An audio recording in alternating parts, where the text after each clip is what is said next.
ಕನ್ನಡ ಚಿತ್ರರಂಗದಲ್ಲಿ ದರ್ಶನ್ ಬೆಳ್ಳಿ ಪರ್ವ. ನಟ ದರ್ಶನ್ ಕನ್ನಡ ಚಿತ್ರರಂಗಕ್ಕೆ ಪಾದಾರ್ಪಣೆ ಮಾಡಿ 2022ರಲ್ಲೇ 25 ವರ್ಷಗಳಾಗಿತ್ತು. ಆದರೆ ದರ್ಶನ್ ಕಾಟೇರ ಚಿತ್ರದ ಚಿತ್ರೀಕರಣದಲ್ಲಿ ತೊಡಗಿಕೊಂಡಿದ್ದರಿಂದ ದರ್ಶನ್ ಅಭಿಮಾನಿಗಳು ಅಲ್ಲಲ್ಲಿ ಸಂಭ್ರಮಿಸಿ ಸುಮ್ಮನಾಗಿದ್ರು. ಈಗ ಕಾಟೇರ ಚಿತ್ರ ಬಿಡುಗಡೆಯಾಗಿ ಸೂಪರ್ ಹಿಟ್ ಆಗಿದೆ. ಕನ್ನಡ ಚಿತ್ರರಂಗದಲ್ಲಿ ಹೊಸ ದಾಖಲೆಯನ್ನು ಮಾಡಿದೆ.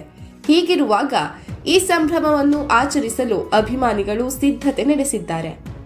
ಇದೇ ಫೆಬ್ರವರಿ 17ರಂದು ಶನಿವಾರ ಸಂಜೆ 5ಕ್ಕೆ ಶ್ರೀರಂಗಪಟ್ಟಣದ ಶ್ರೀ ರಂಗನಾಥಸ್ವಾಮಿ ದೇವಸ್ಥಾನದ ಮೈದಾನದಲ್ಲಿ ಬೆಳ್ಳಿ ಪರ್ವ D25 ಎಂಬ ಬೃಹತ್ ಕಾರ್ಯಕ್ರಮವನ್ನು ಆಯೋಜಿಸಿದ್ದಾರೆ. ಈ ಕಾರ್ಯಕ್ರಮದಲ್ಲಿ ದರ್ಶನ್ ಅವರನ್ನು ಪ್ರೀತಿಯಿಂದ ಅಭಿನಂದಿಸಲಾಗುತ್ತದೆ. ರಾಜ್ಯಾದ್ಯಂತ ಇರುವ ದರ್ಶನ್ ಅವರ ಅಭಿಮಾನಿಗಳು ಈ ಕಾರ್ಯಕ್ರಮದಲ್ಲಿ ಭಾಗವಹಿಸಲಿದ್ದಾರೆ. ಇನ್ನು ದರ್ಶನ್ ಅದಕ್ಕೂ ಒಂದು ದಿನ ಮುಂಚೆ ಅಂದ್ರೆ ಫೆಬ್ರವರಿ 16ರಂದು ತಮ್ಮ ಹುಟ್ಟುಹಬ್ಬವನ್ನು ಆಚರಿಸಿಕೊಳ್ಳುತ್ತಿದ್ದಾರೆ. ಇತ್ತೀಚಿನ ಕೆಲವು ವರ್ಷಗಳಲ್ಲಿ ಅವರು ಅಭಿಮಾನಿಗಳೊಂದಿಗೆ ಹುಟ್ಟುಹಬ್ಬವನ್ನು ಆಚರಿಸಿಕೊಂಡಿರಲಿಲ್ಲ.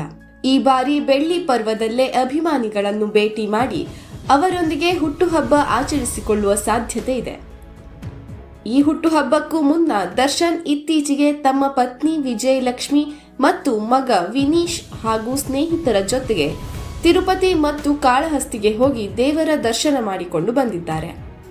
ದರ್ಶನ್ ಅಭಿನಯದ ಡೆವಿಲ್ ಚಿತ್ರದ ಚಿತ್ರೀಕರಣ ಸದ್ಯದಲ್ಲೇ ಪ್ರಾರಂಭವಾಗಲಿದ್ದು, ಅದಕ್ಕೆ ಪೂರಕವಾಗಿ ಹುಟ್ಟುಹಬ್ಬದಂದು ಡೆವಿಲ್ ಚಿತ್ರದ ಫಸ್ಟ್ ಲುಕ್ ಟೀಸರ್ ಬಿಡುಗಡೆಯಾಗಲಿದೆ.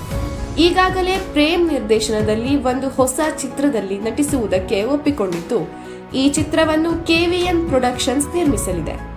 ಈ ಚಿತ್ರದ ಕುರಿತು ಇನ್ನಷ್ಟು ಮಾಹಿತಿ ಹೊರಬೀಳಬಹುದು ಎಂಬ ನಿರೀಕ್ಷೆ ಇದೆ. ಒಟ್ಟಾರೆ ದರ್ಶನ್ ಅವರ ಈ ಬಾರಿಯ ಹುಟ್ಟುಹಬ್ಬ ಸಾಕಷ್ಟು ವಿಶೇಷತೆಗಳಿಂದ ಕೂಡಿರುವುದಂತೂ ಸುಳ್ಳಲ್ಲ.